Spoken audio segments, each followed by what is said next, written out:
अपने पति को यूं मुंह फुलाए देख राजकुमारी मालवण हैरान थी। जब उसने राजकुमार ढोला को खाने का थाल परोसा तो राजकुमार ने उसे भी वापस लौटा दिया। ढोला के इस व्यवहार से मालवण ने खिन्न होते हुए उससे उदासी का कारण पूछा। तब राजकुमार ढोला ने मालवण को दाढ़ी के आगमन से लेकर मारू के पत्र तक का सारा हाल कह सुनाया। मालवण बड़ी ही चतुर स्त्री थी, उसे पहले से ही ये आभास हो चुका था कि ऐसा कुछ होने वाला है। बड़े ही सहज भाव के साथ अदाएं बिखेरती हुई बोली, ओ मेरे प्यारे पति, आप बड़े ही भोले हो।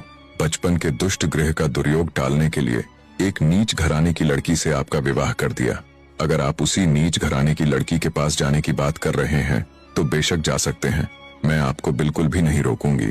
पर मेरी ये बात अच्छे से समझ लो कि आपकी पत्नी सिर्फ मैं हूँ, कोई और नहीं। अगर आपको मेरी बात का विश्वास ना हो तो अन्य लोगों से पूछ सकते हो। मालवण ने इसी मौके की खातिर पहले से ही कुछ व्यक्तियों को तैयार किया हुआ था।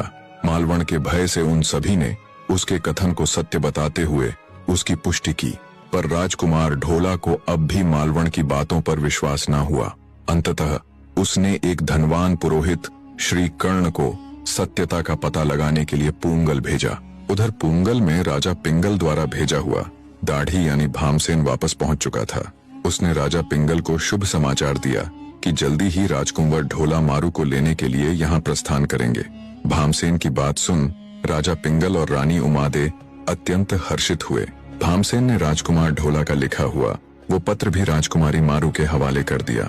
उस पत्र को जब राजकुमारी मारू ने देखा तो इतने दिनों से उसके अंदर जल रही विरह की अग्नि कुछ शांत हुई।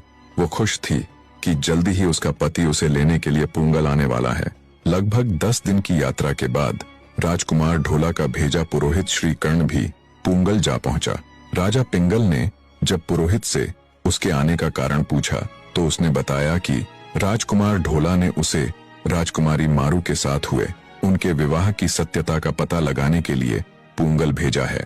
आगे पुरोहित बोला, हे महाराज, हमारे राजकुमार ढोला का जी अब तो राजकुमारी मारू में ही बसता है।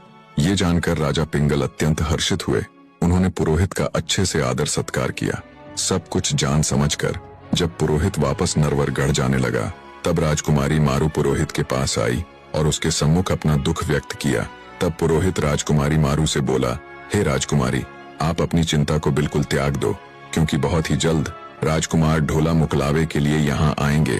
मैं आपको ये वचन देता हूँ। राजा पिंगल ने भी पुरोहित को विदाई के समय पर्याप्त मात्रा में धन दौलत दी। पुरोहित खुशी खुशी नरवरगढ़ की तरफ चल पड़ता है। बने रहे।